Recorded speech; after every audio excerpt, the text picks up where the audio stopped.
What's up guys, this is going to be a very cool video that I made with Destaney Wishon, an Amazon PPC expert. We're talking about Amazon PPC and optimization, so make sure that you watch the entire video so you can get all these actionable tips and you'll have a lot of value by watching everything. Now before we're getting into the video, make sure that you subscribe to the channel and you click the bell so for every new video that I release you can get updates, notified, and keep yourself up to date.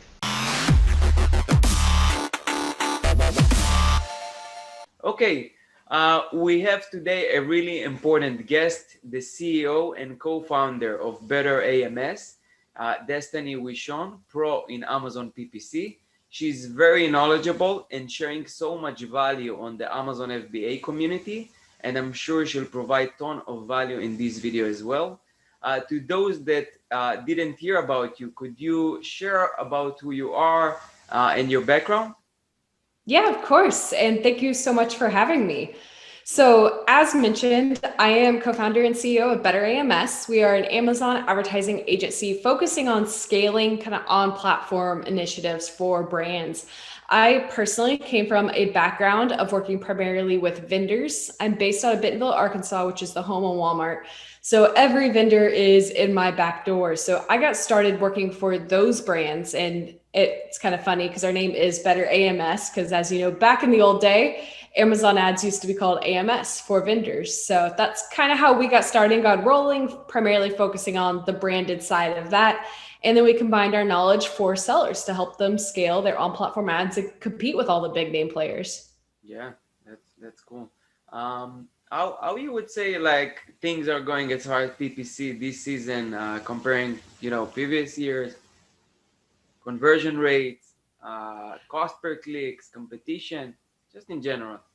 Yeah, I would say it's going amazing, primarily because Amazon rolled out so many new ad types for us this year. So, although in certain brands and certain categories, we did see big name players move their budgets from in store brick and mortar to Amazon, which 100% made things a little bit more competitive if you're in those categories.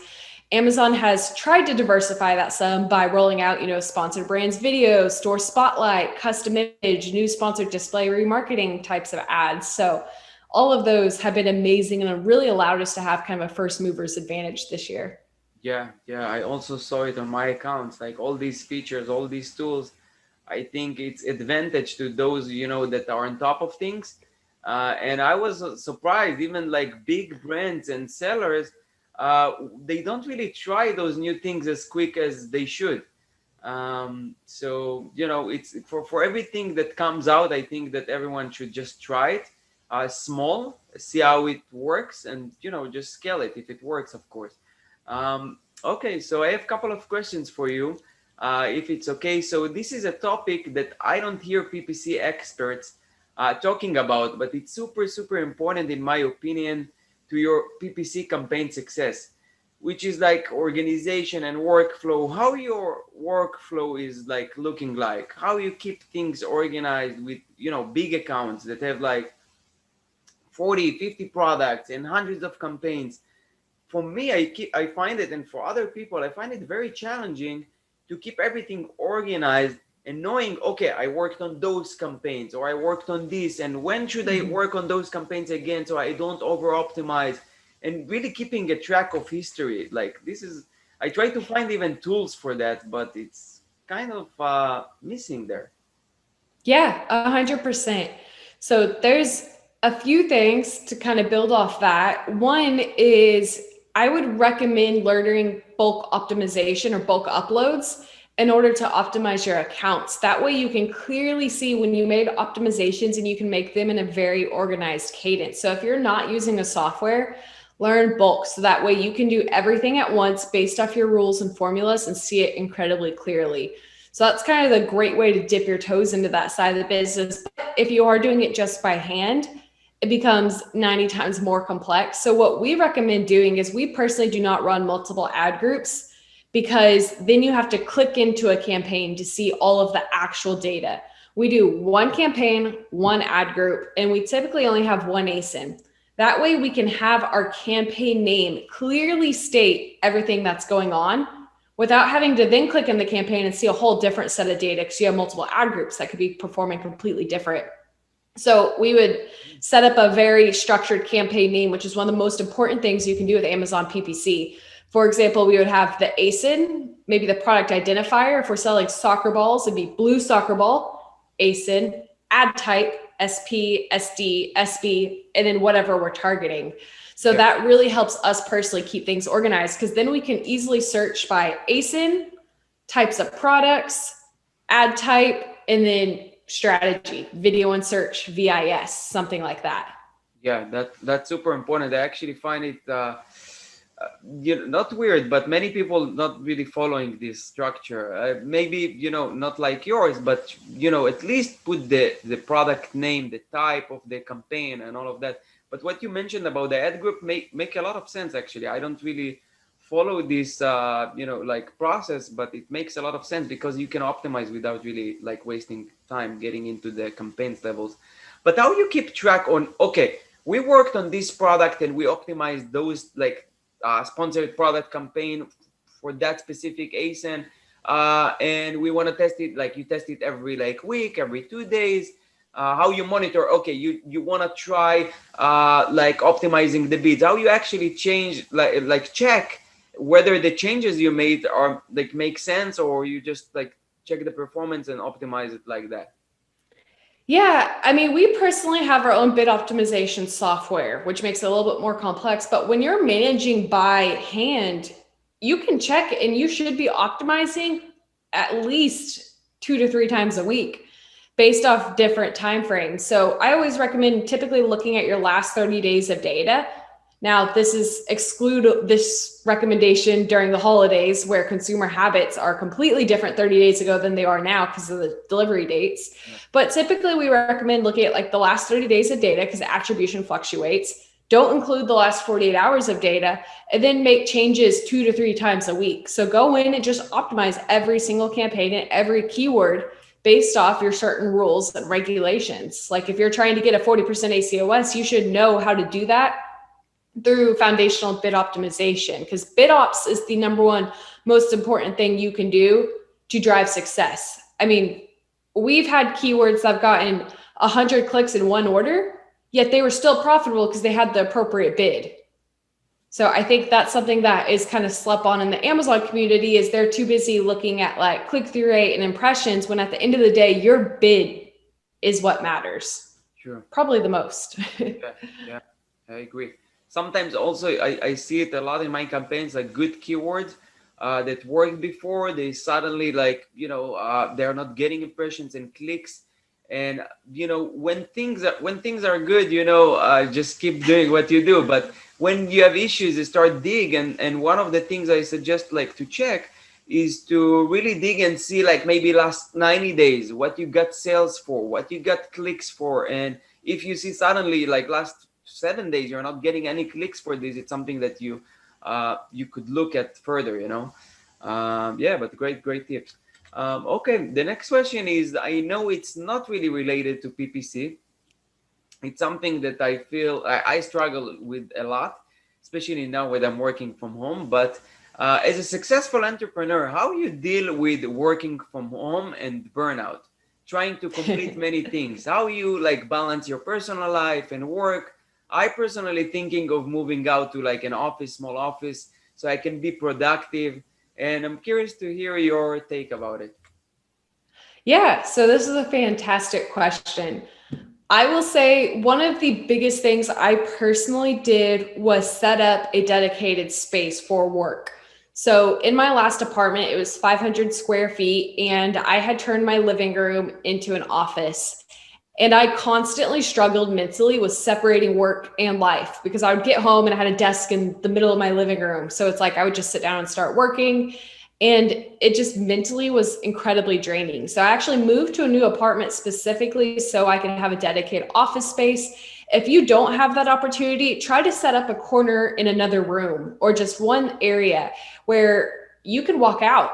And I'm the same way. I have this secondary room in my apartment, but at 5 o'clock, 6 o'clock at night, almost every single time, I bring my computer downstairs and work downstairs, just because it helps me separate and I can focus on other aspects. So that's one of the biggest things. And it's hard during COVID on top of it, because we're not leaving the house near as much as any of us used to. Yeah. But trying to force yourself to kind of step away and take a break, because there's always something you could be working on. It never ends when you're an entrepreneur. Never ends, and it's addictive. Like you have like success and you just want more of it, and it just feels good, and you just want to keep working. But I find like I have a dedicated room to like as an office, but still I feel that I'm constantly working. I Mhm. don't watch TV anymore, I don't do anything, like I just work. And it's a big problem, because to be honest, I think that if I focus on less things, I could actually make more. Mhm. But just hard. I have to find the balance. But just was curious to hear like your take about it. Another question is, as a PPC agency, I'm sure that you guys like driving a lot of external traffic to your Amazon listings. With that being said, attribution is big part of how you optimize like your ads and traffic from those like platforms. What is a simple strategy you recommend to anyone watching this video to get started with like Google Ads, Facebook, Pinterest, without, because what I found and hear from a lot of people that, okay, let's do Facebook ads. They just drive traffic directly to their listing, and they can't really know whether it's working or not. Yes, we have the new Amazon attribution thing, but it's kind of like funky. It doesn't really work well. What do you think about like all this, like the whole topic?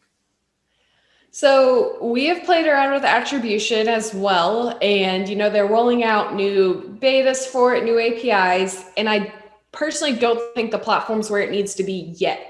So we stopped managing it we never fully managed it for all of our brands, but we tested it with quite a few brands. And then we just ran into misalignment with a lot of data. So we kind of pushed it to the back burner for now. And I definitely think it's going to be something that needs to be looked at in the future once it gets better. But when I have brands that are coming to me asking these questions and looking at different ways that they can start aligning and tracking their data, my biggest recommendation is to start small and test small. If you start 20 different external campaigns, you're not going to know what's driving your results, because we just don't have insights to a lot of that data. So I always recommend kind of start really small, put a few dollars into different things, test, and once you see kind of that uptick, go from there. But until the attribution is made just a little bit better, I think it's going to be way too complex to align the data.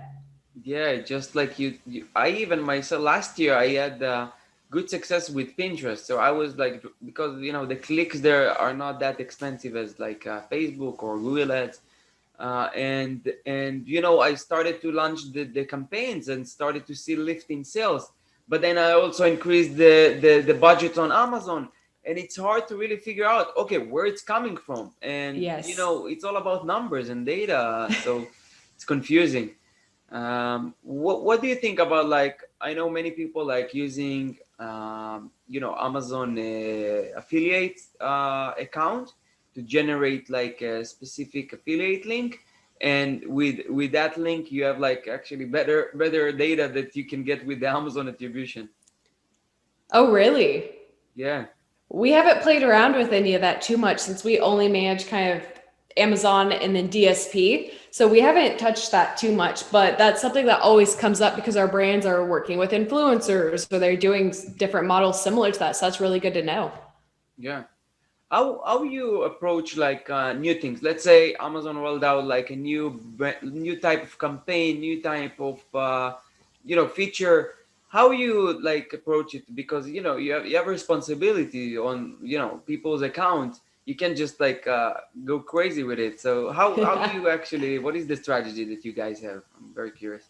So I mentioned this with attribution, but my number one philosophy and one of the number one benefits of Amazon is there are no minimums typically when it comes to everything we have on the self-serve ad side. So I always recommend, if you see something new and shiny in an account, start with a low bid and low budget. If we have a $5 a day budget and a 17-cent bid and we don't get any impressions, it doesn't hurt anything. All we need to do is increase our bid. Maybe test 37 cents, 47 cents. And if it's a $5 a day budget, it's low cost as you collect data. So we basically run that philosophy with everything we do, test small. And then as we start collecting data, maybe we're doing the new sponsored display remarketing on a 30-day look back window. We're going to start that campaign, collect data over a few days, and it's probably not going to have a 10% ACOS. Amazon rolls things out really, really quickly and then makes updates as they go. It's one of their philosophies is like failing fast, like Phil Knight. So I think we should all run with that as well and know that we shouldn't expect a 5% ACOS in the beginning. So put a small amount of budget and then know it's going to get better over time. And we're going to have first movers advantage because we were in there collecting data before anyone else.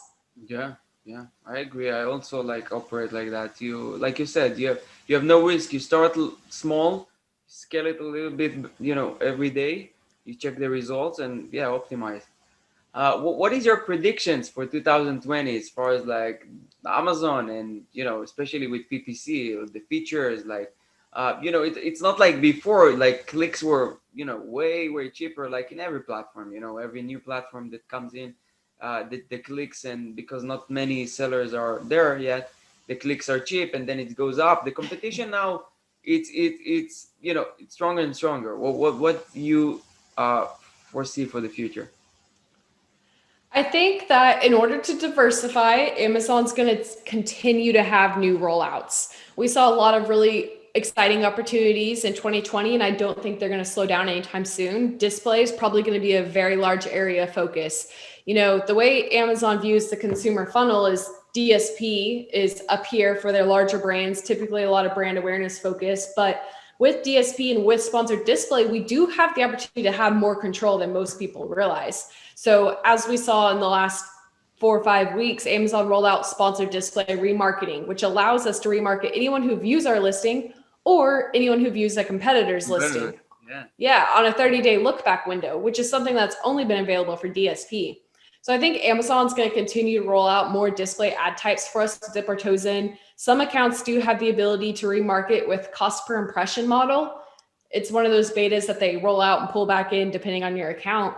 So I think display in general is going to be a really large focus for Amazon because it's going to allow us to diversify, spend even more because sponsor brands, sponsor products can be more competitive. I mean, sponsor brands has 3 placements on page 1 typically, and 3 to 4 on the product detail page. That's not a lot of ad inventory. So if you're trying to compete against Coke or Nestle or some of these big name players, it's going to get expensive. Yeah. So I think that's going to be a big area of focus. And then sponsor brands video is going to be scaled more because right now inventory is limited on that. You have 1 placement on page 1. So I think we're going to have the opportunity to drive to store pages, landing pages, and then probably show up on the product detail page. Yeah. You mentioned the sponsored brand video. What I find with my products that, if Amazon, like, they see some good conversions and they feel that your ad is good for certain keywords, they will keep you there. There is no way to, like, it's very hard to take someone away from that placement. What is your strategy, or if you have any idea on how to move someone that is constantly there, without like going crazy, maybe just going crazy with bids and then slow down? Like, what is your take about it? At the end of the day, one of the most important metrics will almost always be your bid. So for one keyword, for example, one of our brands, we pay over $27 a click in order to win that first placement. So what we do is we put that keyword in its own campaign, isolate it so I can control exactly how much budget I'm giving to this keyword, and I'll pay $27 and I'll show up almost 100% of the time because at the end of the day, what really matters is your bid. Now, if you're trying to bid on something that's completely not relevant, as you said, relevancy will weight that and probably outride your bid. But at the end of the day, if it's a relevant keyword, then your bid is going to be one of the number one things that's going to get you there. Now, if it comes down to a scenario where you have 2 people both bidding like $4 on a placement, the one that converts better and has a higher click-through rate will probably win it for slightly cheaper. So, for example, we have 3 products all in the same category with slight variations, all bidding on the same keyword. Our cheapest bid for it is $13. And then a few of our other products, it costs $27 to win it. So there is variance, like you said, in relevancy. But at the end of the day, your bid's going to be one of the most important things to do to win that placement. Yeah. But it's not like scary, like bidding $27. I'm sure the ACOS there is very high. the strategy just bidding so you can get enough sales for that keyword and then slowly like decreasing the bids? So this brand specifically is in brick and mortar and retail, and they have really high lifetime value. So we have the budget to kind of justify it. Okay. So we spend incredibly high just to prevent our competitors, because we know that we have a really high lifetime value in returning consumers. So if we could prove that those consumers are then going to return and continue to buy our products, that new to brand market is all the more important. So we do make sure that we're analyzing kind of the new to brand and returning. If it was a one-time product, I probably would not bid that. Yeah. Oh, okay. Okay, makes sense. I'm like my products are kind of the lower price range. So for me, doing something like that doesn't make sense, and to many other Amazon sellers. Um, what is your like? How you approach? You mentioned before that you use like bid optimization tools. I tried like a couple of tools out there. I really like Perpetua, but at the end of the day, I felt that I know what I'm doing and I want that control. And it's not like an agency that I have like many clients, like thousands of campaigns, maybe it's hundreds of campaigns, and I can still manage it myself. Um, and I felt that the control part is just like when you have like when you give like a tool that have an AI decide for you, and it doesn't really like still there are some like metrics that they can't really see. I'm getting actually better results than the tool, and I gave it like good couple of months to run to see. I wanted to come from a point that okay, I don't know if I'm doing a good job or not. Let's just test things out and see whether the software will do a better job. But what do you recommend to like small sellers, not agencies? Of course, you have to manage like thousands of campaigns. You need like to have those tools in place. Yeah. So in general, when it comes to software versus management, things like that, the first question I usually ask is, how much time do you have to invest in your Amazon advertising? Especially if you're looking at scaling and growing. That's kind of the first question. If someone tells me, oh, I have like an hour a week, I'm like, you should probably look at a software for optimization purposes and then use that hour to invest on expanding all of your campaign types. There's at least 20 different campaigns you can launch per ASIN if you're fully looking at setting a strong foundation. And if you have appropriate bid management behind it, all of those could potentially still be profitable with a good product. So that's kind of the number one thing I always ask is like, how much time do you have to invest in PPC? Because at the end of the day, you're building a brand. So it is fantastic to have that immediate control over your Amazon advertising. But at the end of the day, you kind of need that blended approach of having some type of automation, whether that's an internal macro, whether that's a software to help you with the bid optimization. And then that can save you time that you can invest in keyword research, competitor research, product targeting, things like that. So I kind of recommend the blended approach. And when I say blended, again, that's not necessarily a software. I always recommend learning macros for your bid optimization, because going in by hand and optimizing, let's say 500 keywords is probably a low in level for a decent size account. So optimizing 500 keywords 3 times a week can get to be a lot if you don't know macros. Yeah, yeah. I need specifically a tool that will give me like recommendations, and I would I want to approve them. That's I think the balance for me, because I'm doing like everything manually. I spend like an hour to hour and a half every day just optimizing everything. But Yes. yeah, I want. But for me, it's right now it's working. Any Man, softwares? That you sorry.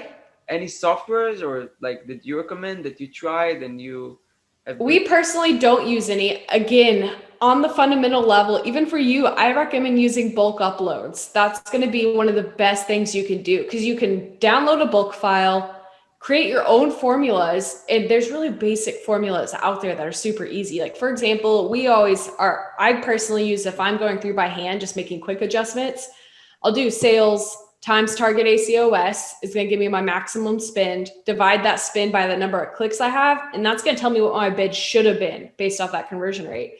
So you can build those things into Excel sheets and then create your own rule-based macros. And then it takes, 3 minutes to download a bulk and re-upload. So I always recommend starting there. But for software, we don't outsource anything. So I don't have a ton of experience, but I would say to take that one feature they have that aligns best with your business. At the end of the day, 90% of the softwares are doing pretty much the same thing in terms of scraping a search term report and optimizing bids.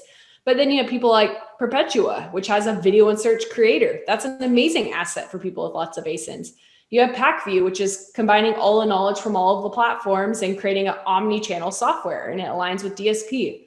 Yeah. And then, take a metric, some of the big name people in the space, you have all of those. So it's like, don't just settle for pricing. Look for that additional asset. That's something you really need. Sure, I agree. Yeah, that's a lot of value that we got from this call. And I'm sure, like, I took one big thing that to work with bulk uploads, bulk files, and get into it, learn it, and see it every time. You have to really learn and keep trying and get out of your comfort zone. But I really appreciate you taking the time, being a guest here. And I'm sure that, people would love watching the tips and get ton of value. I hope that I can have another call with you in the future. Of course. Thank you so much. Of course. Now, before we wrap it up, if people want to get more info about your services or about you, how they can contact you? Yeah, for sure. So I'm always trying to post some type of helpful information on pretty much all platforms, Facebook, YouTube, LinkedIn. And then if you guys are interested in what our agency does, Better AMS, you can go to betterams.com and check us out. Yeah, thank you. All right, guys. Happy holidays, Destiny. Thank you. Bye bye.